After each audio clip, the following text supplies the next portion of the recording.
Hola, me llamo Mariana y hoy vamos a ver una función con pares ordenados.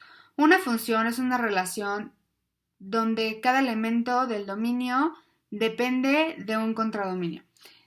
El dominio depende de las variables independientes y el contradominio depende de las variables dependientes. ¿Cómo aplicar una función con pares ordenados? Para empezar, para identificar una ecuación de pares ordenados, la ecuación se representa de esta forma. Para saber cuáles son las X y son las Y es simple. Las X siempre son del lado izquierdo y las Y siempre se escriben del lado derecho. Para representar y saber cómo es una función, tienes que saber cuál es el dominio y el contradominio. El dominio son las X y, como dije, siempre están del lado izquierdo. Y el contradominio siempre son las Y. Una de las principales reglas para saber si es una función o no es una función es que las X, que son el dominio, no se deben de repetir, sino que solo se pueden repetir más de una vez el mismo número en las Y. Es decir, que si en este lado del lado izquierdo tengo repetido este número, por ejemplo el 1, como yo le puse, no es una función, ya que la regla dice que en el dominio, que son las X, no se puede repetir el mismo número.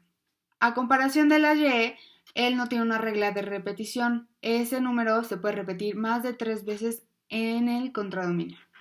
Por ejemplo, en esta ecuación que yo represento acá, esto sí es una función, ya que el contradominio no se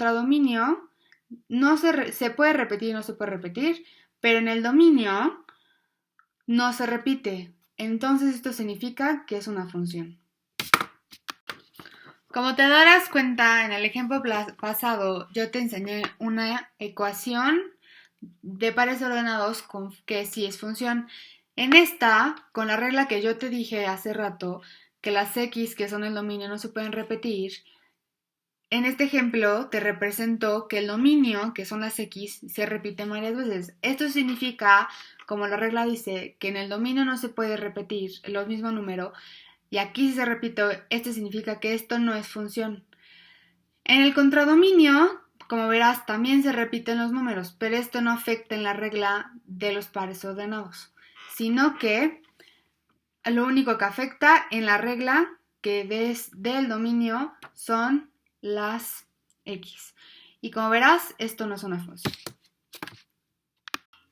Espero que te haya ayudado mi explicación y mis reglas del concepto de la ecuación y de la función con pares ordenados. Gracias.